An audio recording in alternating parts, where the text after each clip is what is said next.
Hello friends, welcome to LeggLife. My name is Adam and I'm actually coming to you from a little different space than you're used to seeing because I'm currently in Cincinnati, Ohio. And just so you know, there's a playground right across the street from my Airbnb. So if you hear like some noises outside, some kids playing, that is why.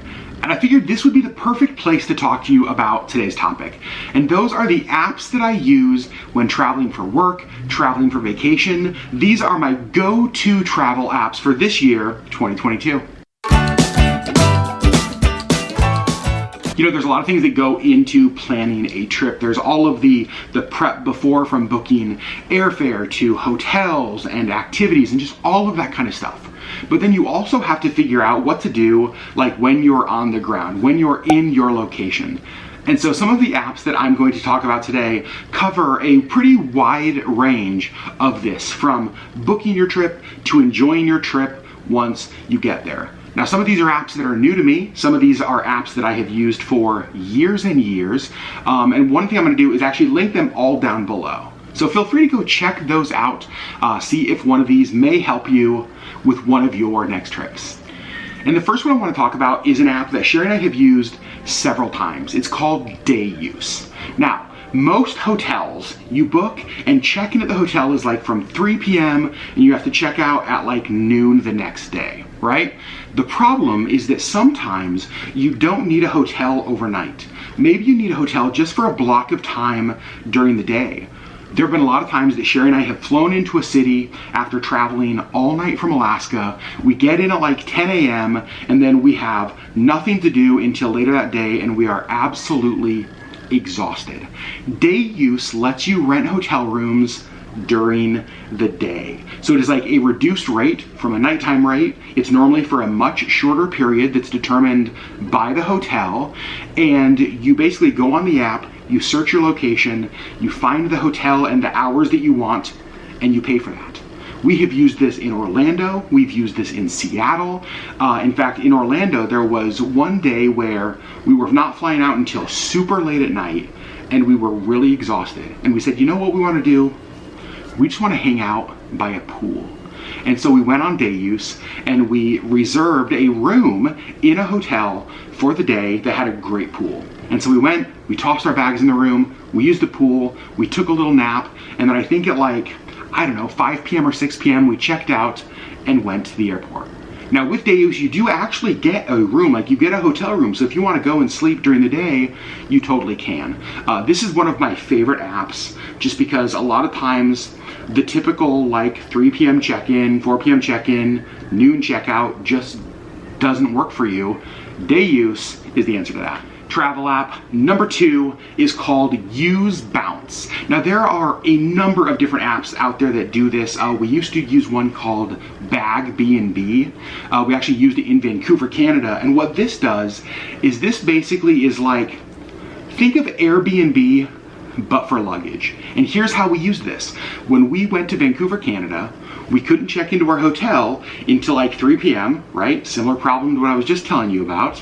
But we didn't want to carry all of our suitcases and all of our bags with us while we explored the city. And I think the train we were on got in at like, I don't know, 9 a.m. or 10 a.m. It got in early and we had this gap and we didn't want to have our luggage with us.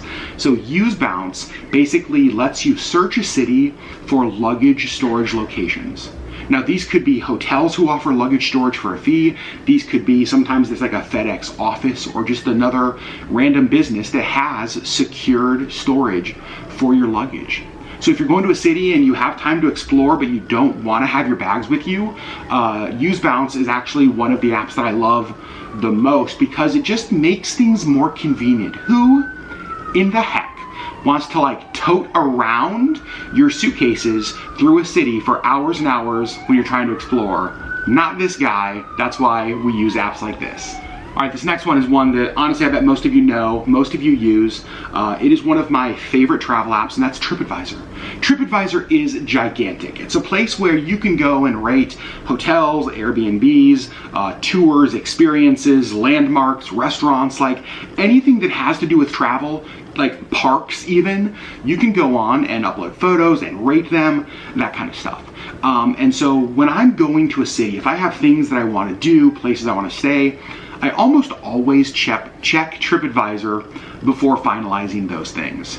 Tripadvisor to me is normally useful.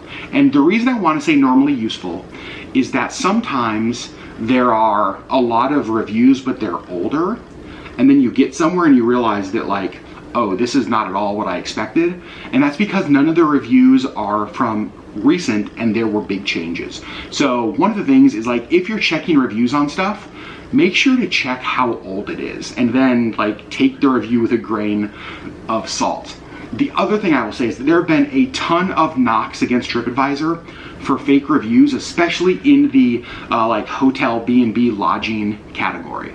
Now Tripadvisor has done a really great job of trying to crack down on this, but one of the things that I do is I always sort through and I try to go through as many reviews as I can. I don't let 1, 2, 3, or 4 reviews determine my decision, because I just always have that thought in the back of my head like, yeah, but is that a real review, right? And so I use Tripadvisor, but I do a little bit of digging to make sure that I'm making the best decision based on the information that we have. Now, I want to kind of tie this to my next travel app, and this is one that is similar to Tripadvisor in some ways, and this is Yelp. Now, Yelp is like a food review website or an app, and I trust Yelp more when it comes to dining than I do Tripadvisor, and here's why.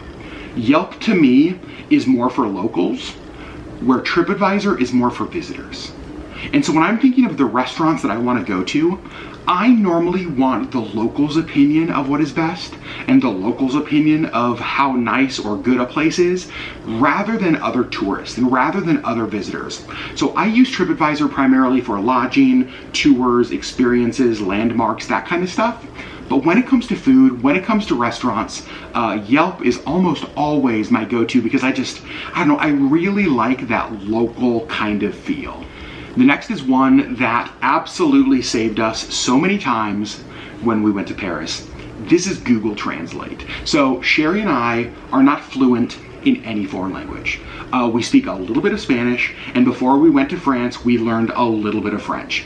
The problem is that sometimes you need more than just a little bit of French or a little bit of Spanish to get around.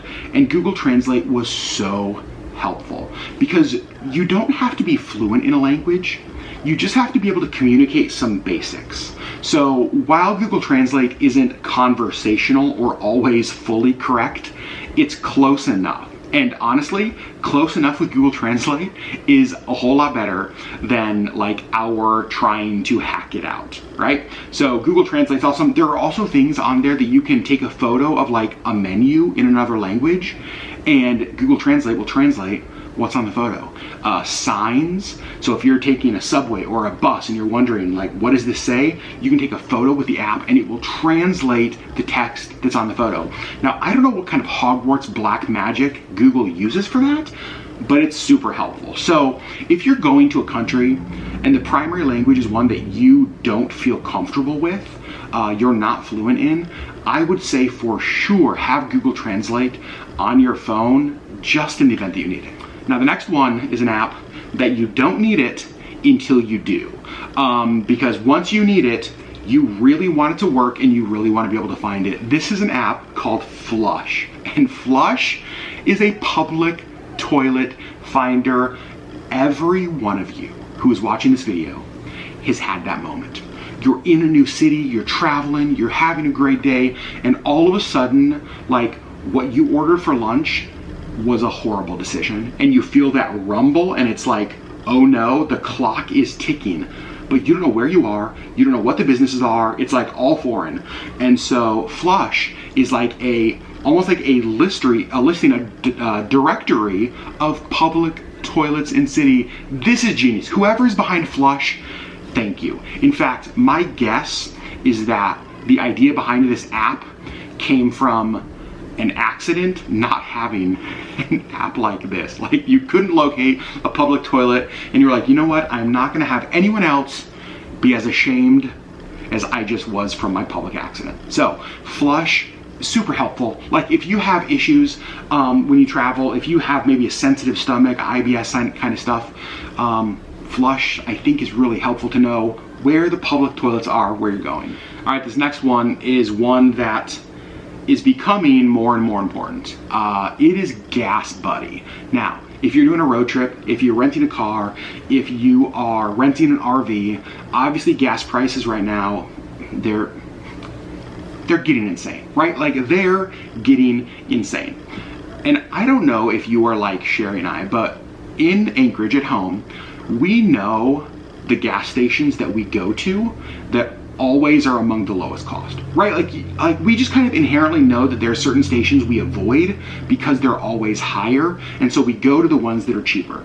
The problem is that when we go to like a new city, we don't know that, right? Like I have no idea where the predominantly lower priced gas is in Dallas, Texas, like literally no idea. GasBuddy does, because what happens is as people get gas, they kind of register and log different gas prices, and so you can go into a city and see where the cheapest gas near you is. This is so helpful, and it's so helpful always, but as gas prices get higher, it's even more helpful because this can add up so quickly, especially if you're in like an RV or a big truck or something that you're going to be putting a lot of fuel in. So GasBuddy to me is for sure one of the things that I want on my phone if I'm going to have a vehicle involved like in our travel. All right, only a couple of them left. The next one, I'm combining two apps into one. I'm gonna say Uber/Lyft, and there are other ones out there now, but those really are kind of the two biggest. And this is just like a car share service, right? Like it's an app-based rideshare.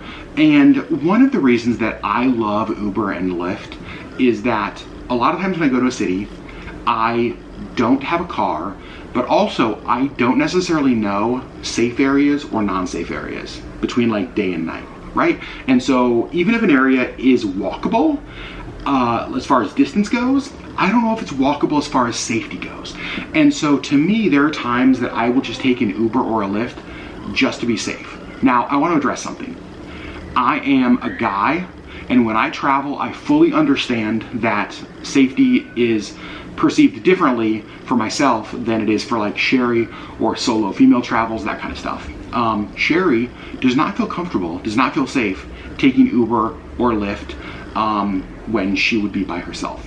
Now there are safety features that you can use. You can share your trip with somebody. So I could actually watch Sherri from home in Anchorage take a Lyft in any city to make sure she got to her destination. So there are things like that, but I do know that like I am much more comfortable using Uber and Lyft than some of our female viewers would be. But for me, when I'm in a city where I don't have a rental car, maybe I'm just gonna be doing a lot of walking, or if something is just a little bit too far out of the range I can walk, Uber and Lyft are almost always my go-to. In fact, here in Cincinnati, I've been using Lyft some, I've been using Uber some, and I probably will use them more over the next couple of days that I'm here. They are super helpful to me, and even with the cost of paying for your Uber rides and your Lyft rides, it almost always is cheaper than renting a car, gas, parking, all of that kind of stuff.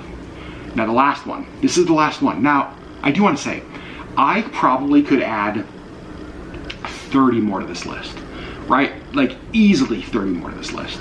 But these are just kind of the ones that I use a lot.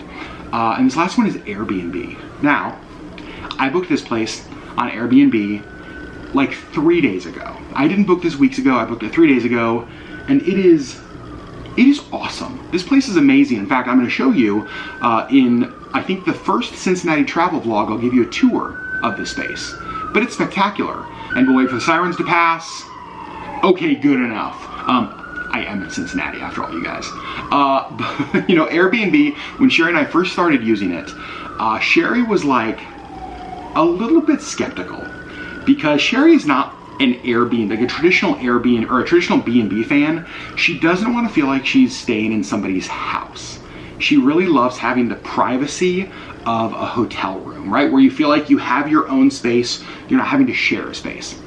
But for me, I love on Airbnb that I can actually choose that I want an entire space. Like this one, I have the entire space. Like there's nobody else here because I don't want that. I'm kind of with Sherri. I don't love sharing space if I don't have to. And so we normally rent like entire homes or condos, townhomes, that kind of stuff when we travel. But one of the things that I think Airbnb doesn't get talked about enough is that, oh gosh, I think it might have been pre-COVID when they launched this, I don't fully remember, is like Airbnb experiences. So what it is I'm here in Cincinnati and I've got tomorrow free. And I'm like, you know what? I could just walk around. I don't really know what I could do. But I looked earlier today on Airbnb and I sorted by experiences tomorrow.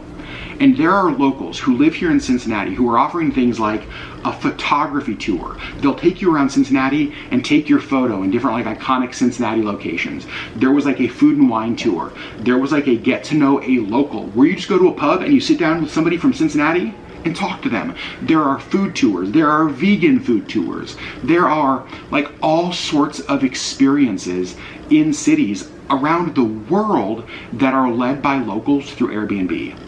That is so cool. And it kind of gives me almost like a cruise excursion vibe, but in a city. Because like when you go on a cruise, you choose this excursion that you want to do. Like I want to learn to make salsa while I salsa dance and I want it to be taught by the locals. Well, you can do that in cities through Airbnb experiences.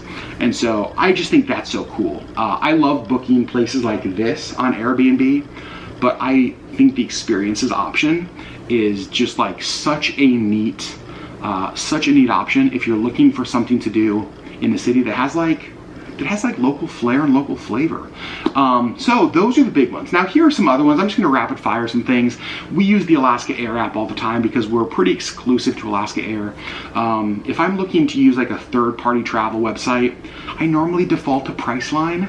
I don't know why, I just always have. Priceline, I use Kayak, K-A-Y-A-K, sometimes to look for cheap flights or hotels across different things. Let's see, I'm pretty loyal to Hertz Rental Car. So those are some of the apps that I just always have on my phone, like Priceline, Alaska Airlines, Hertz, that sort of stuff. So friends, those are the apps that I think may help you travel in 2022. They're certainly the apps that I have on my phone as I travel. And here's what I want to know down below in the comments. What are your go-to travel apps? Do you have apps that absolutely you love? Maybe ones that I've never heard of, ones I've never used. Let me know in the comments because I really would love to learn other apps that you guys may use. Friends, I love you. I know it's a little bit different than our normal LeggLife video. You're gonna see some normal LeggLife travel videos coming up here on our channel as I explore Cincinnati. I cannot wait to bring you guys along because this city has exceeded every expectation so far. Like every single expectation. I have been loving it and I can't wait to show you. Friends, I love you so much and I'll see you on the next LeggLife video.